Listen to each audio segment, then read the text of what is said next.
Teams are going to pick up Caitlin Clark from the second she touches the basketball. That's what Burton did there. All over Caitlin going inside. I mean, that's a foul. I got a technical for basically being mad at myself because I missed the three and then I went and hit the backboard, and he told me it was disrespectful to the game of basketball. So, is Caitlin Clark being singled out by referees, or is this just the cost of being basketball's next big star? Ever since she first touched a WNBA floor, it seems like every other headline has revolved around questionable calls, missed fouls, or downright puzzling no calls. Fans have flocked to social media, pointing fingers at the officiating crews and asking one burning question: why does it feel like the refs are out to get Caitlin Clark? In her first few professional games, Clark showcased exactly why so many consider her a generational talent. She hit clutch three-pointers from well beyond the arc, whipped laser-sharp passes to teammates, and carried herself with the poise of a seasoned veteran. However, it didn't take long for fans to notice an odd pattern: repeated rough contact from opponents that seldom drew whistles, plus an avalanche of technical fouls for even the most minor reactions. When an emerging superstar starts racking up calls that feel inconsistent, the whispers begin: is she being treated differently? But was it mere coincidence? After all, rookies in any league often find themselves at the mercy of tough officiating. The widespread notion is that you need to earn the respect of the refs. Yet, as Clark's early games piled up, so did the complaints on social media. People didn't just see the typical rookie hazing. They saw serious collisions, uncalled hits to the face, and shrugs from referees when the crowd expected a clear whistle. But that was only the beginning. As the season progressed, the controversies escalated and the stakes got higher. The whispers turned into shouts, and the missed calls became harder to dismiss as random flukes. If you think early fans were frustrated, just wait until you see what happened next. Caitlin Clark's first taste of real controversy came in a high-pressure game when the Indiana Fever faced the Connecticut Sun in a critical matchup. Expectations ran high. This was supposed to be a showcase for Clark's dynamic offense, an opportunity to cement her status as a bona fide WNBA star. Instead, the conversation afterward centered on no calls and perplexing officiating decisions. Late in the first quarter, Clark was hit square in the face by an opposing player lunging for the ball. The contact was so obvious that even the nosebleed seats let out an immediate gasp, expecting a foul or possibly even a flagrant. The crowd waited for the referee's whistle, yet it never came. Fans erupted into boos, social media lit up, and analysts replayed the moment in slow motion. How ew. Could the officials miss such an obvious hit? Moments like that started to stack up, forming a pattern of confusion. The league, of course, remained mostly silent on the matter, issuing only generic statements about reviewing officiating performance. But fans and commentators found it hard to believe these repeated oversights weren't part of something larger. They questioned whether Clark was being unfairly targeted, not just by defenders but by refs who seemed reluctant to give her the benefit of the whistle. Another big incident took place against the Seattle Storm. In the middle of a timeout, with emotions running high, a veteran player aggressively shouldered Clark out of her way. The impact was so blatant that the crowd went silent in shock before unleashing a chorus of boos. Yet again, no call, no review, nothing. At that moment, it wasn't just Indiana Fever supporters crying foul, it was basketball fans from every corner of the WNBA, including rival teams' fans who disliked Clark's bravado, but still understood that fair play is the backbone of any sport. Televised broadcasts began zeroing in on these collisions, analyzing replay angles, showing how Clark was consistently absorbing rough treatment. Was this standard physical play, or did it cross a line? Are rookies usually left to fend for themselves without the protective whistle that established stars receive? Or was something else in play? That's how controversies grow. One questionable call might be overlooked, but when you see 2, 3, 4, or more, especially against one specific player, you begin to suspect either incompetence or bias. The repeated outrages led fans to question the officials' motivations. Were they simply letting teams push Clark around to discourage her high-octane offense? Or were they intentionally ignoring calls for reasons no one could prove, but everyone could sense? And here's the twist. Each time the drama built, Clark responded with even more determination. She'd shake off a hit, refocus on the game, and drop a dagger from beyond the arc. If the refs wanted to rattle her, it wasn't working. If defenders aimed to sap her confidence, they were only fueling her fire. But no matter how resilient she seemed, one question kept haunting everyone who followed these games. Just how much could one player take? Stay tuned, because what came next went beyond mere roughhousing and began to raise serious concerns about player safety and a possible vendetta in the making. The WNBA is no stranger to physical play. After all, it's basketball at the highest level, and tension often runs high. But when repeated uncalled hits start veering into the territory of potential injury, the conversation shifts dramatically. For Caitlin Clark, that shift happened in a very public, very unsettling way. Picture a playoff intensity matchup. Indiana Fever versus the Las Vegas Aces. The crowd is roaring.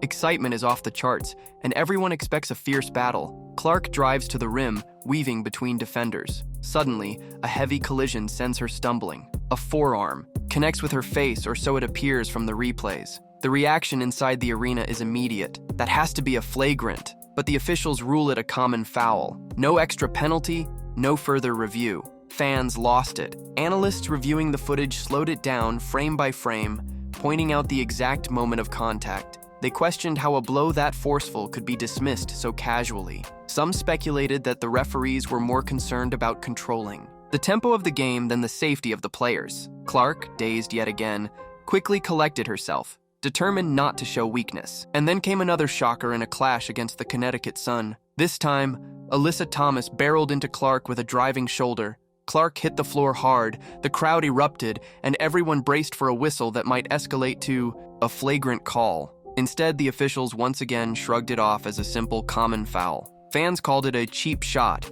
and even some opposing team supporters voiced their disapproval, saying no star should be put at risk like this, even if they're on the other side. All these moments crystallized one central fear. Could repeated no calls jeopardize Clark's career? For every highlight reel, there seemed to be another clip of Clark absorbing contact that could cause serious injury if left unchecked. It wasn't just about a single game anymore. It was about her future, her longevity, and the broader statement. This made about the league's attitude toward protecting its players. Clark's ankle scare in one match really underscored these concerns. She tried to fight through a screen, ended up rolling her ankle and collapsed to the floor in obvious pain. Yet once more, no whistle stopped the play. Teammates rushed to her side.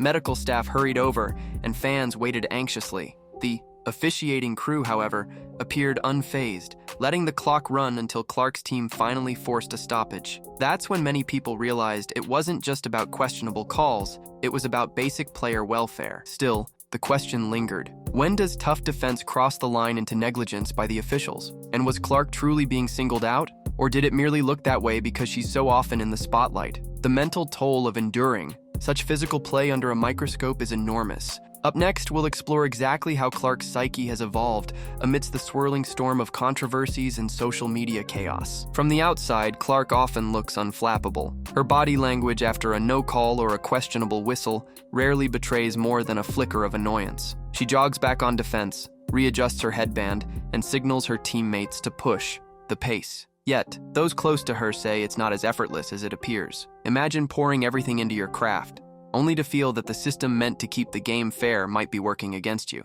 Eventually, even the strongest competitor has to wonder, what else can I do? In post-game press conferences, her words remain measured. She emphasizes teamwork, acknowledges that officiating is just part of the game, and deftly avoids saying anything that would result in fines. But fans see the tension in her eyes. They sense the frustration that she must suppress to avoid more technical fouls that, in her case, sometimes appear for merely tapping a backboard or showing the slightest sign of exasperation.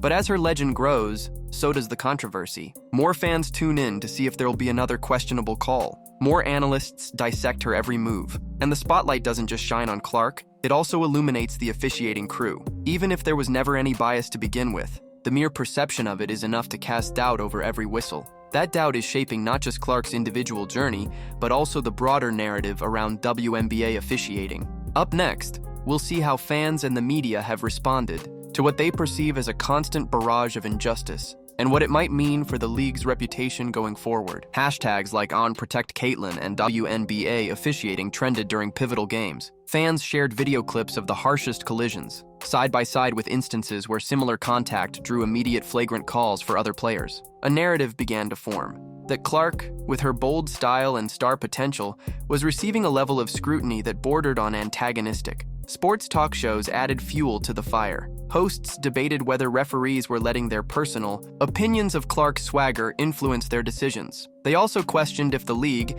in its eagerness to market Clark's star power, might be reluctant to publicly reprimand officials for fear of overshadowing the positive storylines. Some analysts played devil's advocate, warning people not to jump to conspiracies. Officiating at the pro level is never perfect, and occasionally, big calls get missed for every player. But the data told its own story. Independent basketball. Analysts counted the number of times Clark hit the deck with no whistle, comparing it to other high-usage guards in the league. The results were startling. She appeared to experience a far greater proportion of contact with no call situations. Though correlation doesn't guarantee causation, it was enough for the rumor mill to go into overdrive. Former players also chimed in. Some stood firmly on Clark's side, saying the league needs to do more to protect an emerging superstar who draws double teams and triple teams. Others suggested that maybe Clark's style, emotional, fearless, and unafraid to challenge opponents, was rubbing the referees the wrong way. One retired day legend candidly stated, "In my day,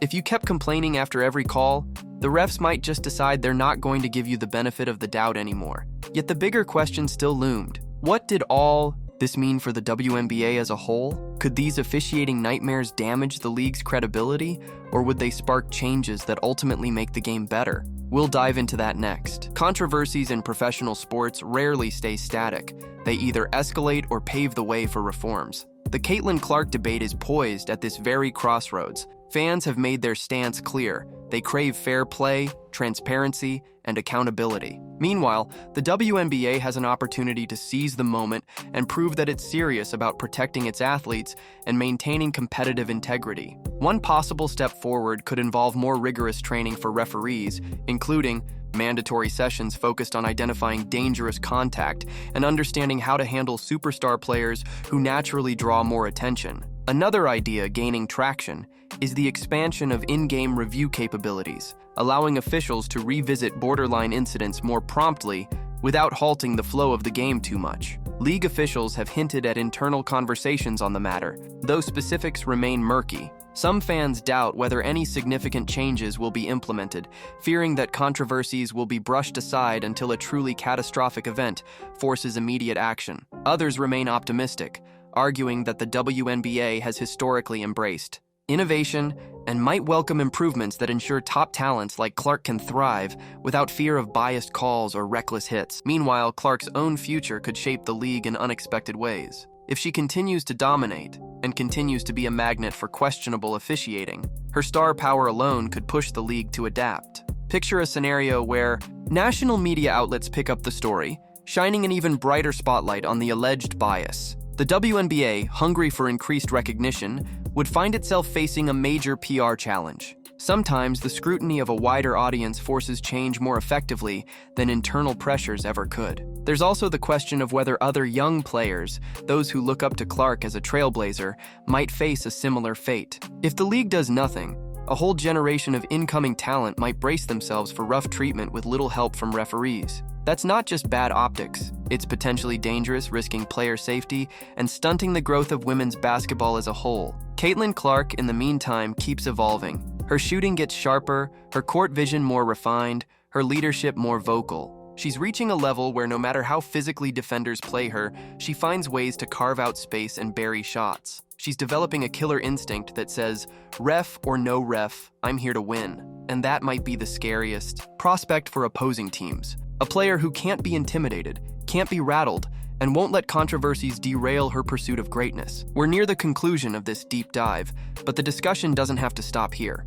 In fact, it shouldn't. Because the real question is, what do you think? Is Caitlin Clark a victim of unfair treatment, or is this simply the hard reality of pro sports where rookies rarely get the star calls? Let's bring it all together. So, where do we go from here? That's up to the league, the officials, and, just as importantly, you, the fans. Share your thoughts in the comments. Let's keep the conversation going. If you enjoyed this deep dive, remember to like, subscribe, and turn on notifications for more updates on the most gripping stories in basketball. Because one thing's for sure, the Caitlin Clark saga is far from over, and you won't want to miss a second of what happens next.